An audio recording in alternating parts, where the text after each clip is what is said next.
Alrighty, so we are back, and now I'm gonna finish chapter 10.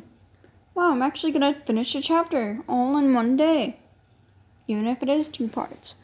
But hey, whatever. Okay, oof. No, I don't wanna, no. Okay, where did we leave off?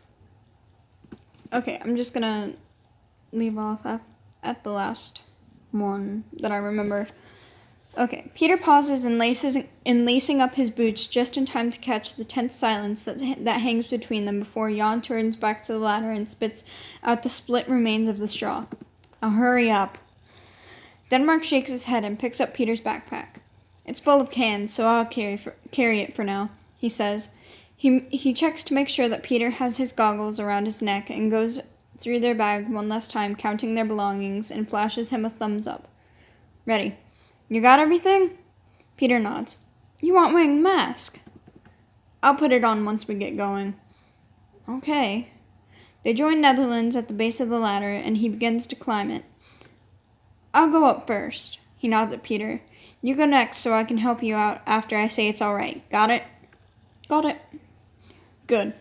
He begins to climb at a swift pace and soon disappears out of the hatch, calling down to him a moment later. Okay, Peter, head up. He pauses. Hey, I forgot the flashlight. Can you grab it? Yeah, I got it. Denmark turns to retrieve it while Peter starts up the ladder. It takes him a moment to find it. It isn't in its usual place. He clips it to his belt loop and starts up the surface as well. Got it! He calls up. He pauses halfway up the exit. Anything else you forgot? Silence. Jan? He frowns. Peter? Nothing. Something in him drops, and he hauls himself up the ladder as fast as he can manage, with the heavy pack of cans on his back and the rifle clattering against his side. Something isn't right. It's too quiet. He reaches the hatch and pulls himself through. As soon as his feet hit the ground, something cold cuts through his blind spot and is jammed against the left side of his head. Yikes. Don't move. He freezes. Jan, what the fuck are you doing? Stop talking. Denmark turns his head just enough for the taller man to come into the sight of his good eye. He has one arm wrapped around Peter's neck, hand clamped hard around the boy's mouth, apparently oblivious to his terrified struggles, and his pistol pressed firmly against Denmark's temple. He forces him to take a step forward, dragging Sealand along until they are standing in the center of the schoolyard beside an old merry-go-round facing the woods. Hold still, and don't say anything, he mutters. His voice belays no emotion. If you try anything, I'll kill you both. Jan, what the fuck? The butt of the pistol whips across his face so hard that he spins in the other direction, barely able to catch himself before Netherlands' boot meets the small of his back, and he falls face first into the ash. Peter shrieks from behind Jan's hand, but he is once again ignored in favor of kicking Denmark onto his back, the soles of his boots leaving ashy smears on the already dirty fabric of his chest. Netherlands whistles, so loud that it echoes in the drifting silence of the yard, and nudges Denmark onto his side with his foot. Get up and don't talk. Denmark only coughs. By the time he manages to get back on his feet, his cheeks are already turning purple beneath a sluggish stream of red from his hairline, and Peter is shaking hard enough that the only thing keeping him upright is Netherlands' elbow around his throat. Jan whistles again, and this time the sound is accompanied by shifting branches and footfalls. His face remains vacant as a small group of people emerge from the woods. Humans, all of them, carrying thick cords of rope and all manner of sharp farming equipment. One of the people, a stringy man with a cold face, steps forward in front of them and in front of them all and claps. I didn't think you'd do it. Shut up. Netherlands repositions the pistol back at Denmark's head. Let me see her, or I'm keeping them for myself. The man grins. Even from his position several paces away, Peter can see that the few teeth that he has left are yellow, Without looking away, he jerks his head, and two other men appear out of the woods, dragging a struggling blonde dressed in tattered tan fatigues with them, her hands and feet bound with the same heavy rope that many of the people carry, mouth forced shut with several strips of duct tape that go around her entire head. They lay her out on her stomach in front of them, and she turns mud-streaked face up to stare pleadingly at Jan. Denmark's eyes widen. Belgium? The pistol is again shoved against the back of his head. Belle? Netherlands calls out to her, a sliver of emotion finally working its way into his voice. He steps forward. Belle, are you okay? She's fine, the man answers for her. Maybe a little worn out, but we didn't hurt her too bad. He grins again, and it makes Peter sick. Now let us have him. Denmark's mouth falls open. You unbelievable son of a bitch, he chokes. You're trading us? Netherlands shoves him forward. I told you to stop talking. He grabs Peter by the back of his coat and pushes him into the arms of the man with the yellow teeth. At once, the man hauls him up by his hair and smiles right in his face, looking him up and down before passing him to another member of their party. He's the only one we really wanted alive, but we'll take the other one for us later. Again, the sick grin. Kill him, he nods at Denmark, and you can have your sister back. That wasn't part of the deal. It is now. Netherlands grits his teeth and grabs Denmark by the back of his neck and forces him to his knees, the muzzle of the pistol coming to rest on the crown of his head as soon as he's pitched forward.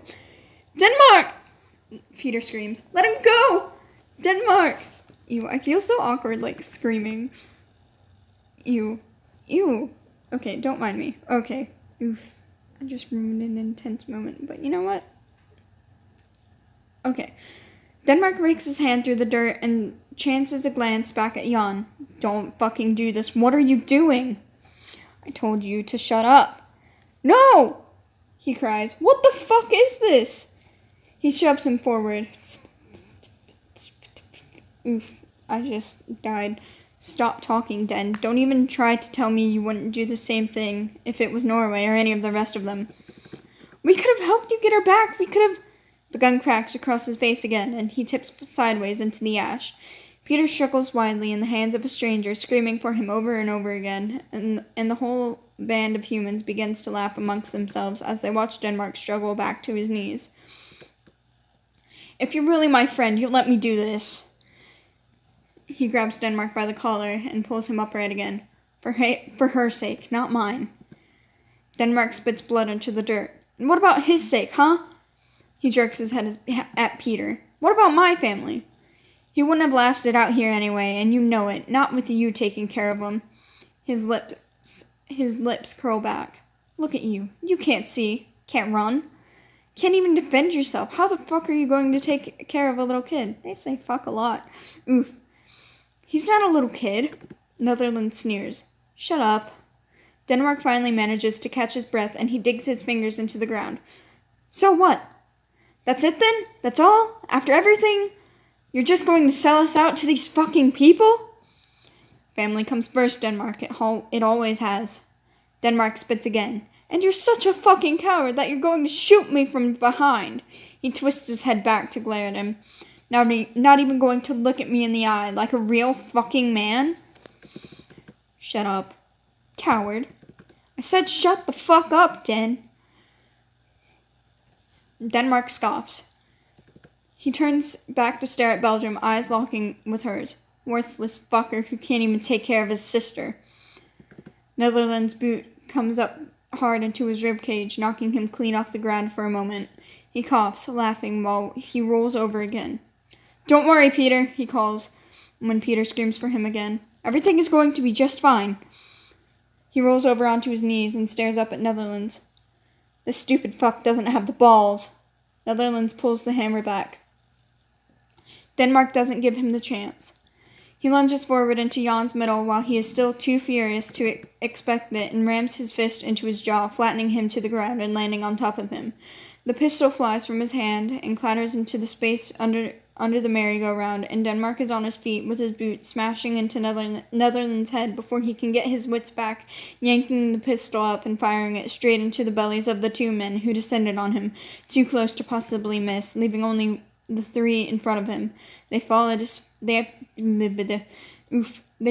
feet, and he discards the empty pistol, whirling around to face the others, the rifle swinging to his hands and coming up to his shoulders, aimed straight for the man holding Peter.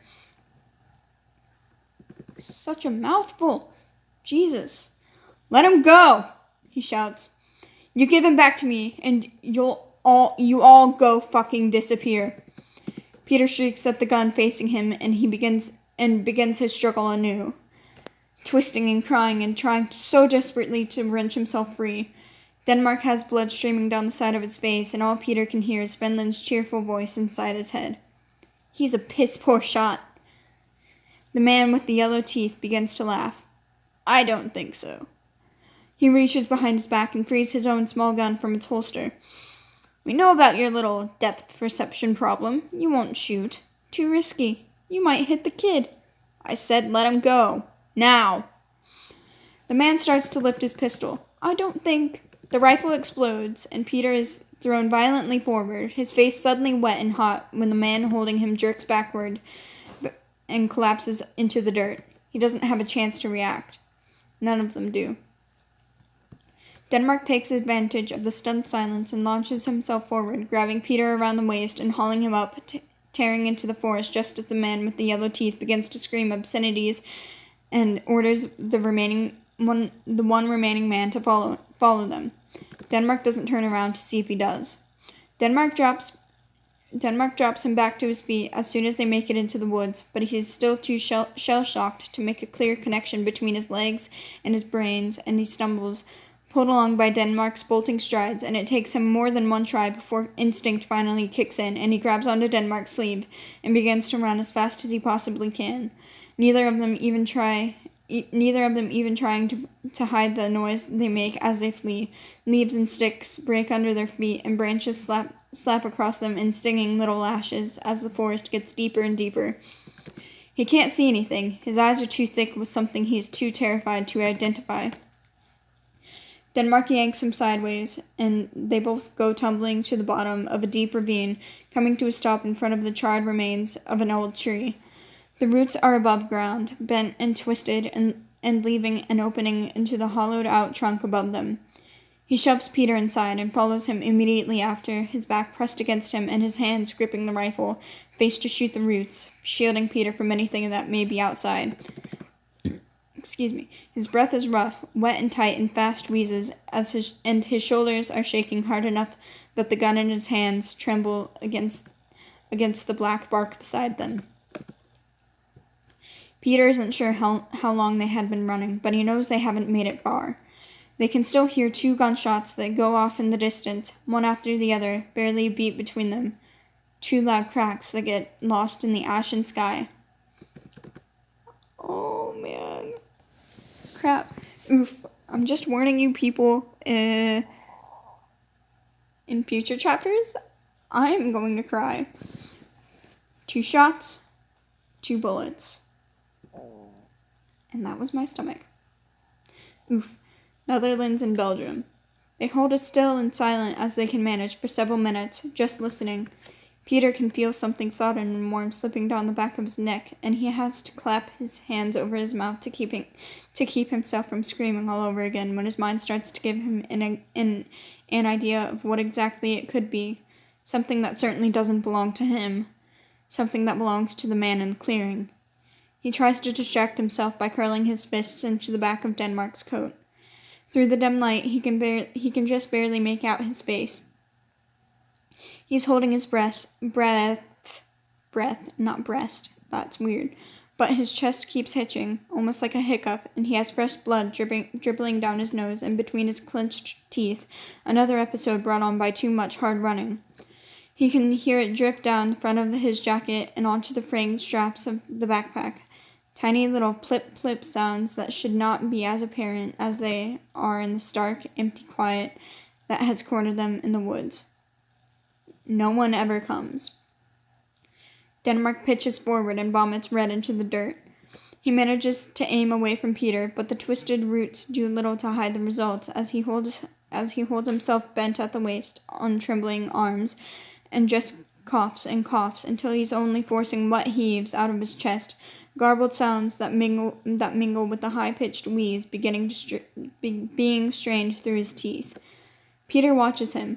He watches him shake and gasp and cough up more and more, waiting for him to compose himself. He needs Denmark to compose himself because he has stranger's blood and skin clinging to his back, and he needs his help to get it off. He needs Denmark to compose himself because Denmark always composes himself. It's only when each cough starts to come out with Jan's name that Peter realizes that Denmark is crying. Somehow that frightens him more than the bits of bone stuck to his coat. Oh my god. Oof. And that's the end of chapter 10.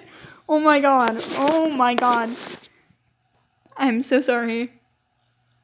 Oof. Oh man, this makes me sad. This makes me so sad. I remember reading this like almost a year ago now.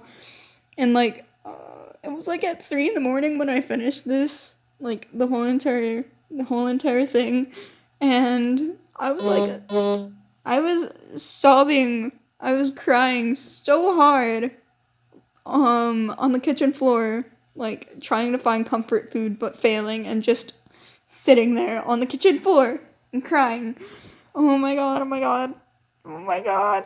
Okay. This is like, I'm not sure if I've said this before, but this is like only my second time reading this. Oh my god. Okay.